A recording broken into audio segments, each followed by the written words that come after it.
Hi guys, I will show you a autumnly page today, and I start here with very heavy cardstock and a layer of gesso. Put it on with a dry brush. Hi ihr Lieben, ich werde euch heute eine Art Journal Seite zeigen, und zwar eine herbstliche.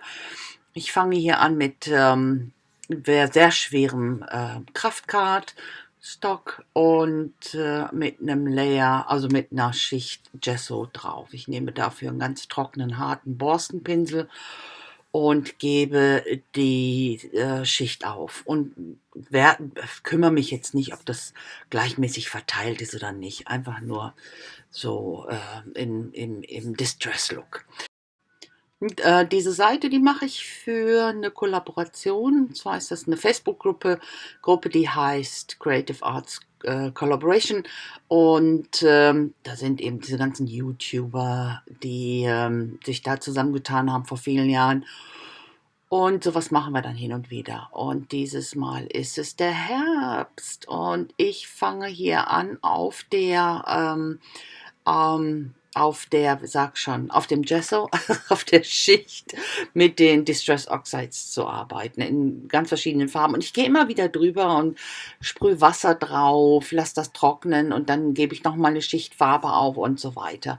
You know, this is part of a collaboration from the CAC Facebook group, Creative Arts Collaboration, and on this Facebook group there are a lot of YouTubers, and we help each other when we have a question, and it's quite a nice group. And yeah, so if you want to watch all the other videos, you can use the hashtag and put it into the search bar here at YouTube, and you will see all the videos coming up, and it must be a lot, very much a lot. So it would be really nice if you watch them. So what I do here, on top of the gesso, I'm working with distress oxides, and basically I'm starting with greens and blues, a bit of yellows here, and of course I tried to stay in the autumn colors. Put layers on, then spray water on top, as you can see me doing here, and let it dry. It's a distress oxide, so that means when you spray this mist on top, the oxide bits, the chalky bit and the distress ink bit will separate, so the color change a bit, of course. And I wanted to go on and put some more autumnly colors on. That means reds and yellows and oranges, and that's what I do here. And even pinks, yay! But at the end of the layer, I always put a layer of watery mist on top, as you can see me doing here. So, ich habe dann, wie gesagt, ja auch immer über jede Lage eine schöne Wasserschicht gesprüht, ganz feinen Nebel, und das immer wieder trocknen lassen und dann eben die nächste Schicht drauf. Und jetzt hast du gesehen hier, ich habe diesen Acrylvarnish genommen, um die Seite zu versiegeln, weil ich drauf arbeiten wollte. Habe dann aber noch überlegt, ach, ich könnte ja eigentlich noch ein bisschen mehr von dem Distress Oxides draufpacken, und nehme jetzt diese Methode hier auf den Blöcken, Acrylblöcken, packe ich was drauf, sprühe Wasser und stemple es dann. Das funktioniert jetzt aber nicht mehr so gut, weil die Seite schon gut versiegelt ist. Da sind immer noch so ein paar Ecken, die offen sind. Ich habe jetzt nicht komplett versiegelt, sondern extra so, dass hier und da noch was aufsaugt, um spezielle Effekte zu erhalten. Das sieht man dann hinterher. I sealed the page with this varnish, spray varnish. And after that, I thought, I can do this a bit more oxides on it with this acrylic blocks method. But of course, it was sealed already. But you can see there are some areas they are still open. I didn't seal it properly, and by purpose, not completely, so that there are some areas they pick up or soak up the paint better than others. So trying here to dab the page into some paint, and I leave it like this. I think it's distressed enough. I quite like it. So and I have this leaf stem for ages. That's from a collection I bought quite a lot. It was a huge box, a metal box, quite nice. Bought it in a bookstore in Greenwich. And 10 years ago, I don't know how long. It's a long time ago. And they were all not inspired. They are images actually from a very old dictionary or nature encyclopedia, something like that. I can't really remember. So use them rarely because they are pretty awful to use, but yeah. So in here I wanted to have, used the leaves here. You can see that I printed them first with gesso, and when they had dried I put some ink on top. Of course I couldn't line them up 100%. Of course not, I couldn't look through. They are not this polymer stamps, so that's why they are not exactly fitting on it. But I think that is absolutely great. I quite like this effect. And trying to put some hilly in, give the impression, these are trees and they are on hills. So ihr Lieben, ich habe jetzt hier ein Blatt gestempelt. Das habe ich erst mit Gesso gestempelt, als es trocken war, dann mit Ink, schwarzem Ink. Natürlich, ich konnte durch den Stempel nicht durchgucken, ist das nicht 100%ig geworden, aber ich denke mir, genau so muss das aussehen, weil diese ganze Seite ja sehr, sehr distressed ist und so. Und das Stempel, den habe ich mal in so einer Riesenbox gekauft, also eine Metallbox. Die sind alle nicht nachempfunden worden, die sind sind Bilder genommen worden von so einer Naturenzyklopädie. Das habe ich mal in Greenwich gesehen, in einem Buchhandel. Und habe ich gedacht, ach, die sind aber hübsch, den nehme ich mal mit, benutze sie aber kaum. Aus den Gründen eben, man kann nicht durchgucken, ist schwer damit zu positionieren. Natürlich kann man das mit so einem L-Positionierer, aber ja, ihr wisst ja, wenn es dann einfacher geht, macht man es nicht. Und ja, ich habe dann da noch so ein bisschen, um die wie Bäume aussehen zu lassen, so ein bisschen eine Hügellandschaft dahinter gemacht. Arbeite im Prinzip hier immer mit den Oxides. Fand ich ganz, weiß nicht, wollte das unbedingt machen, alles so mit Oxides zu arbeiten und das auch so punktuell anzuwenden. Jetzt kommt hier oben noch so ein bisschen Gesso hier und da, einfach um noch ein bisschen eine hellere Stellen zu bekommen. I worked here with my distress oxides on and put the hills on and shades on, and I will shade even more later, you will see.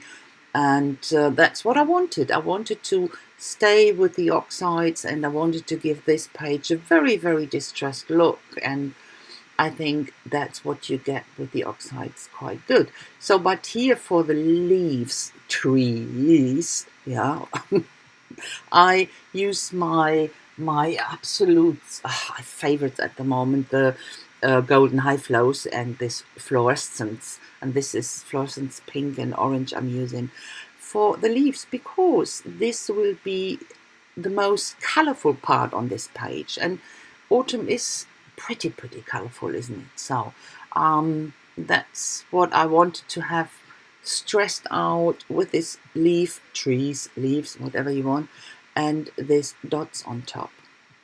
That was my focal point, But a bit of stamping here next to my trees, and just some texture stamps, mixed media texture stamps here, and that I wanted to ground them, so, and I took what I liked just for that reason, for no other reason.